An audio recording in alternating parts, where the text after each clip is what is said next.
Good evening. My name is Sherrod Smalls Jr. I am currently teaching middle school English. This is my fourth year teaching middle school English. My fourth year in the classroom. And yeah, I'm a young black male educator from the Bronx, New York. And the first thing is, what has been the most meaningful part of the experience for me thus far? And I can go on and share about my experience with the Brave Space building activity that we have when we meet on Saturdays, right? So we start off the sessions by just being able to vent. And that has been so meaningful to me because I'm not able to vent anywhere else, right?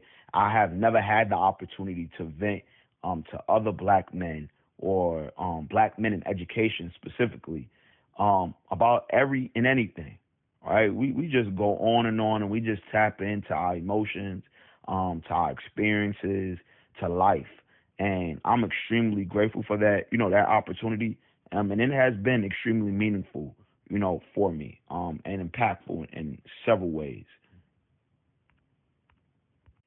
So one thing I have taken away from the incubator or the fellowship, and I've applied in my school, is just being able to have those emotional wellness opportunities for students.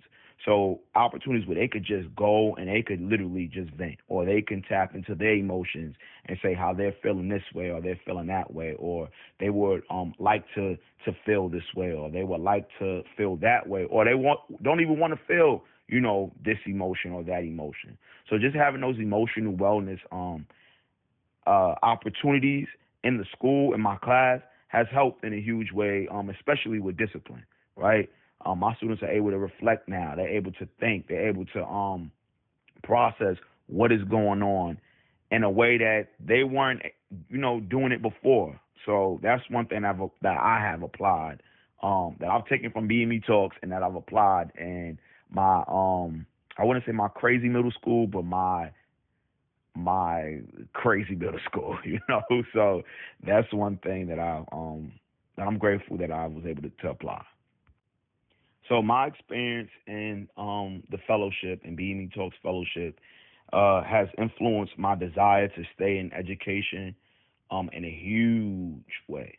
So I didn't go to school originally for education. Now I have my master's in it, and I when I go into these sessions, right, I'm able to look at all of these brothers, and I'm able to see them in different roles, different just doing different things, and just being great, right? And that inspires me. That's just like, wow, like we had the conference not too long ago, and I was just like, wow, there are brothers in the field of education doing so many great things. We have superintendents, we have directors, we have amazing teachers, instructional coaches. Like just being surrounded by all of these brothers doing amazing things and seeing how they are being stretched in the field of education, it inspires me because I want to grow and I want to be amazing, in that way. So and I tell them all the time. I tell the guys all the time in our fellowship. I never thought I would be in education. I never thought I would say I would want to stay in education. And it's not until I got around them. I'm like, well, I think I could do this. I think I could do this long term. There's so many avenues. I think I would like to try this or like to try that. So yeah, that's how my experience has influenced my desire to stay in education long term.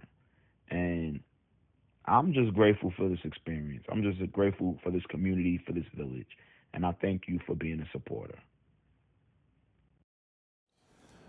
Thus far, the most meaningful experience for me in the incubator has being able to share voice with other black male educators and leaders in various communities. Being able to hold space for myself and for others that share some of the challenges, some of the triumphs that I might have has let me know, one, that I'm not alone. Being able to name some of those experiences and has helped me grow professionally and social emotionally. And that's something that's extremely important for my job as a leader and as a teacher leader, and somebody that's also looking forward to making new spaces and being brave enough to do it. One thing that I've been able to apply at work is showing up as my authentic self within my work community.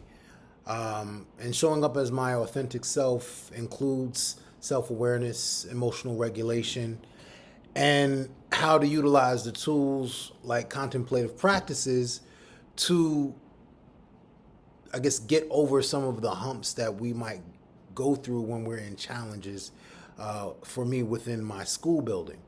And what that does is, one, I can simply be myself because I'm regulated and my authenticity shows through, which helps in the perspective of leadership. I am a more authentic leader, and my relational management becomes more authentic. And not only do I see it for myself, but the people that I help lead and that are my colleagues and I lead with see the difference as well.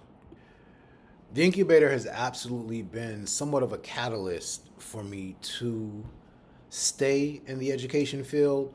One, it has shed a number of lenses with regard to the discipline and how many offices you can pursue.